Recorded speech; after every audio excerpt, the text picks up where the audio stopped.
Day number 72. Read the Bible in a year. Deuteronomy chapter 5, 6, and 7. Chapter 5. Moses called to all Israel and said to them, "Hear, Israel, the statutes and the ordinance which I speak in your ears today, that you may learn them and observe to do them. The Lord our God made a covenant with us in Horeb. The Lord didn't make this covenant with our fathers, but with us, even us who are all of us here alive today. The Lord spoke with you face to face on the mountain out of the middle of the fire. I stood between the Lord and you at that time to show you the Lord's word, for you were afraid because of the fire and didn't go up onto the mountain, saying, I am the Lord your God, who brought you out of the land of Egypt, out of the house of bondage. You shall have no other gods before me. You shall not make a carved image for yourself, any likeness of what is in heaven above, or what is in the earth beneath, or that is in the water under the earth. You shall not bow yourself down to them, nor serve them. For I, the Lord your God, am a jealous God, visiting the iniquity of the fathers on the children, and on the third and on the fourth generation of those who hate me, and showing loving kindness to thousands of those who love me and keep my commandments. You shall not misuse the name of the Lord your God, for the Lord will not hold him guiltless who misuses his name. Observe the Sabbath day to keep it holy as the Lord your God commanded you. You shall labor 6 days and do all your work, but the seventh day is a Sabbath to the Lord your God, in which you shall do no work. Neither you, nor your son, nor your daughter, nor your male servant, nor your female servant, nor your ox, nor your donkey, nor any of your livestock, nor your stranger who is within your gates, that your male servant and your female servant may rest as well as you. You shall remember that you were a servant in the land of Egypt, and the Lord your God brought you out of there by a mighty hand and by an outstretched arm. Therefore the Lord your God commanded you to keep the Sabbath day. Honor your father and your mother, as the Lord your God commanded you, that your days may be long, and that may go well with you in the land which the Lord your God gives you. You shall not murder. You shall not commit adultery. You shall not steal. You shall not give false testimony against your neighbor. You shall not covet your neighbor's wife. Neither shall you desire your neighbor's house, his field, or his male servant, or his female servant, his ox, or his donkey, or anything that is your neighbor's. The Lord spoke these words to all your assembly on the mountain of the middle of the fire, of the cloud, and of the thick darkness with a great voice. He added no more. He wrote them on 2 stone tablets and gave them to me. When you heard the voice out of the middle of the darkness, while the mountain was burning with fire, you came near to me, even all the heads of your tribes and your elders, and you said, Behold, the Lord our God has shown us his glory and his greatness, and we have heard his voice out of the middle of the fire. We have seen today that God does speak with man, and he lives. Now therefore, why should we die? For this great fire will consume us. If we hear the Lord our God's voice any more, then we shall die. For who is there of all flesh? Who has heard the voice of the living God speaking out of the middle of the fire, as we have, and lived? Go near and hear all that the Lord our God shall say, and tell us all that the Lord our God tells you, and we will hear it and do it. The Lord heard the voice of your words, and when you spoke to me, and the Lord said to me, I have heard the voice of the words of this people, which they have spoken to you. They have well said all that they have spoken. Oh, that there were such a heart in them, that they would fear me and keep all my commandments always, that it might be well with them and with their children forever. Go tell them, return to your tents. But as for you, stand here by me, and I will tell you all the commandments, and the statutes, and the ordinances, which you shall teach them, that they may do them in the land which I give them to possess. You shall observe to do therefore as the Lord your God has commanded you. You shall not turn away to the right hand or to the left. you shall walk in all the way which the Lord your God has commanded, that you may live and that it may be well with you, that you may prolong your days in the land which you shall possess. Deuteronomy 6. Now these are the commandments, the statutes, and the ordinances which the Lord your God commanded to teach you, that you might do them in the land that you go over to possess, that you might fear the Lord your God, to keep all of his statutes and his commandments, which I command you, you, your son, and your son's son, all the days of your life, and that your days may be prolonged. Hear, therefore, Israel, and observe to do it, that it may be well with you, and that you may increase mightily, as the Lord, the God of your fathers, has promised to you, in a land flowing with milk and honey. Hear, Israel, the Lord is our God. The Lord is one. You shall love the Lord your God with all your heart, with all your soul, and with all your might. These words which I command you today shall be on your heart, and you shall teach them diligently to your children, and shall talk of them when you sit in your house, and when you walk by the way, and when you lie down, and when you rise up. You shall bind them for a sign on your hand, and they shall be for frontlets between your eyes. You shall write them on the doorposts of your house and on your gates. It shall be, when the Lord your God brings you into the land which he swore to your fathers, to Abraham, to Isaac, and to Jacob, to give you great and goodly cities which you didn't build,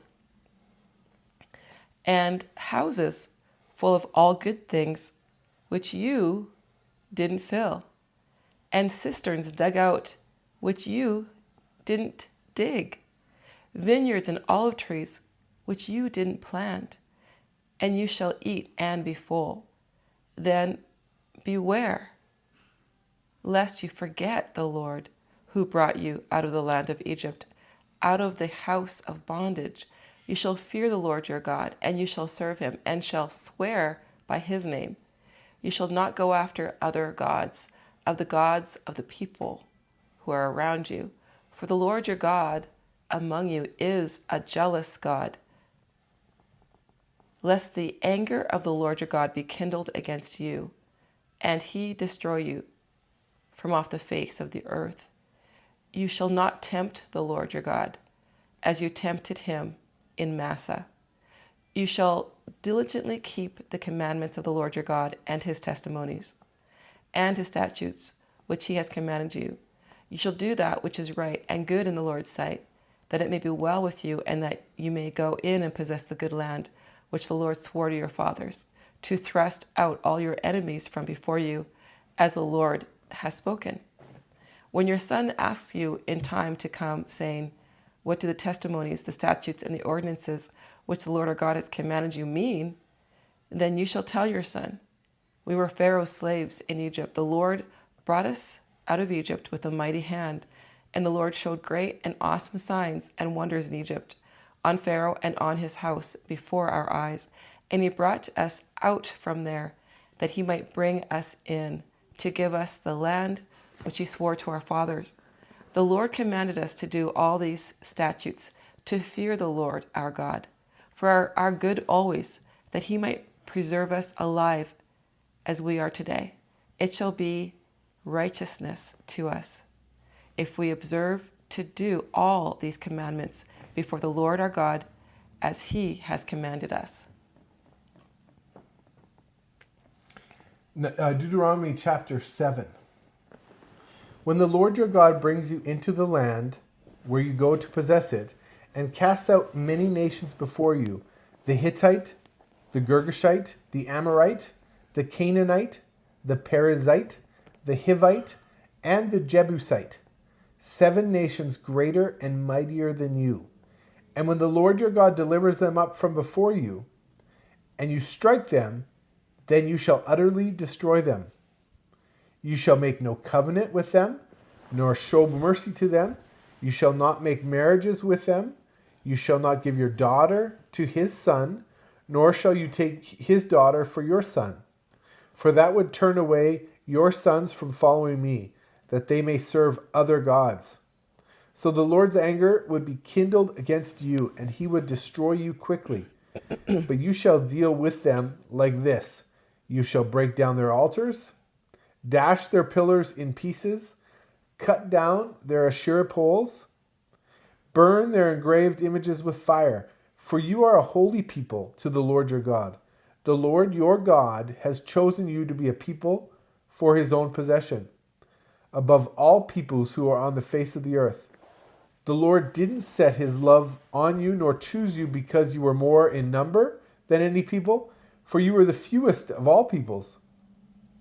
But because the Lord loves you, and because he desires to keep the oath which he swore to your fathers, the Lord has brought you out with a mighty hand and redeemed you out of the house of bondage, from the hand of Pharaoh, king of Egypt. Know, therefore, that the Lord your God himself is God, the faithful God who keeps covenant and loving kindness to 1,000 generations with those who love him and keep his commandments, and repays those who hate him to their face, to destroy them. He will not be slack to him who hates him. He will repay him face to his face. You shall therefore keep the commandments, the statutes, and the ordinance which I command you today to do them.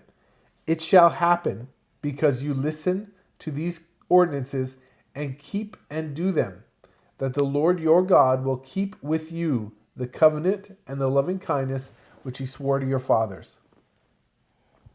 He will love you, bless you, and multiply you. He will also bless the fruit of your body and the fruit of your ground, your grain and your new wine and your oil, the increase of your livestock, and the young of your flock, in the land which he swore to your fathers to give you. You will be blessed above all peoples. There won't be male or female barren among you, or among your livestock. The Lord will take away from you all sickness, and he will put none of the evil diseases of Egypt, which you know, on you, but will lay them on all those who hate you.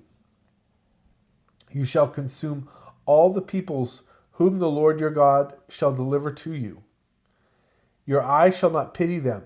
You shall not serve their gods, for that would be a snare to you. If you shall say in your heart, these nations are more than I, how can I dispossess them? You shall not be afraid of them.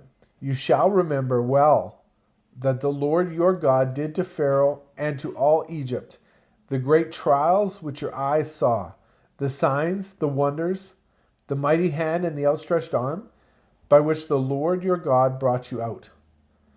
So shall the Lord your God do to all the peoples of whom you are afraid. Moreover, the Lord your God will send the hornet among them, until those who are left and hide themselves perish from before you. You shall not be scared of them, for the Lord your God is among you, a great and awesome God. The Lord your God will cast out those nations before you little by little. You may not consume them all at once, lest the animals of the field increase on you. But the Lord your God will deliver them up before you, and will confuse them with a great confusion, until they are destroyed. He will deliver their kings into your hand, and you shall make their name perish from under the sky. No one will be able to stand before you until you have destroyed them. You shall burn the engraved images of their gods with fire. You shall not covet the silver or the gold that is on them, nor take it for yourself, lest you be snared in it, for it is an abomination to the Lord your God. You shall not bring an abomination into your house and become a devoted thing like it. You shall utterly detest it, and you shall utterly abhor it, for it is a devoted thing. I think Moses is reminding the people here they're about to do something never attempted, never even experienced before. And they're going to become God's treasured possession in a new land that he's about to give them. And he's reminding them how important their life example is going to be. It really is amazing just to see how he says, you weren't the biggest, you weren't the strongest, but I chose you. In fact, you were the smallest of all the other nations around you, and I have chosen you. he was just over and over expressing to them that they are chosen, that they're set apart, that they are a people who are after his own heart, and a people who are set apart to serve him and to serve him only. Yeah. The idea that he's given them these commands and these ordinances and these statutes is not to make their life difficult, but he wants them to be holy, they're set apart, to be different from the rest of the world because they're a chosen people now. And again, I see as something in God's character consistently here since we've started reading the Bible chronologically, is there's this order, there's a plan that he has. It's not chaos and disorder and things don't happen by chance. You see that he had, up until now, all of these different procedures put in place for holiness in the temple with all of the sacrifices. And now he's saying, keep yourselves holy. They've been prepared for this time for a number of years to be holy. And now they understand there's been like a habitual things put in place for them to help them to stay holy and to remind them of the punishment if they're not holy. So now they're about to go into their promised land. He's saying, it's mine. Mm-hmm. You know, you're going to get houses, you're going to get land, you're going to get food, olive trees, grapes, things that you didn't plant.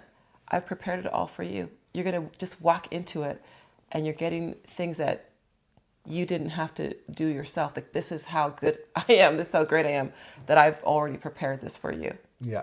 I think the idea is the rules and the regulations and the ordinances were not there to make life hard, but God knew our frailty and our weaknesses, that when we are faced with this amazing place, there's going to be temptations. You know, be careful. Don't get too close to it, because it's going to be very damaging. Your children could intermarry and they can follow other gods. God wants us to have this special relationship, and he wants the Israelites to be set apart. Yeah, so he says very clearly, don't intermarry with them. Yeah. Don't follow their gods. And he says, why? He says, because you'll get entrapped. You'll start, if you marry them and they follow a different god, eventually your family line will start following that God instead of me. It'll just bring an impurity into their nation, to the Israelites.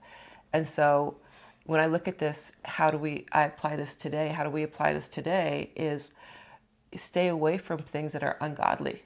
If something is ungodly, people, even our closest friends, shouldn't be the most ungodly people that we know. Sure. It should be people who are godly. I know that my closest friends are people who think spiritually and live the scriptures. They live it out. Yeah. Because that influences me. If I were to be around people who were ungodly, who lived a completely different life, had different morals than me, I would probably, even though I would want to say that I wouldn't, but I think that I would eventually be influenced by that, and I would become that. That's not what I want to do. I want to live for God. So the people I surround myself with, not that I exclude everybody else, but the people who I'm closest to are people who are godly people, who want to be holy, who want to live pure and holy lives. Yeah, it's so hard to walk upstream. You know, it's so hard to walk against the grain of society around us. But if we surround ourselves with people who are going in the same direction, it makes things so much easier to break that barrier. Great point. And, when we surround ourselves with people who want to be holy, I used to think that would be the most boring thing in the world. Oh my goodness, they're not partying, they're not getting drunk. Like, wow, I mean, I don't know. But what I've learned is that it's actual true relationships and it's true fun. I have more fun now than before, when I wasn't to the full extent living the life of a Christian. And so I've learned that the reason that God wants us to follow this way isn't to punish us, isn't to make our lives boring, but in fact, it does the opposite. Our lives become very impactful, exciting, and just very real in the true sense. So true, so true. See you again next time.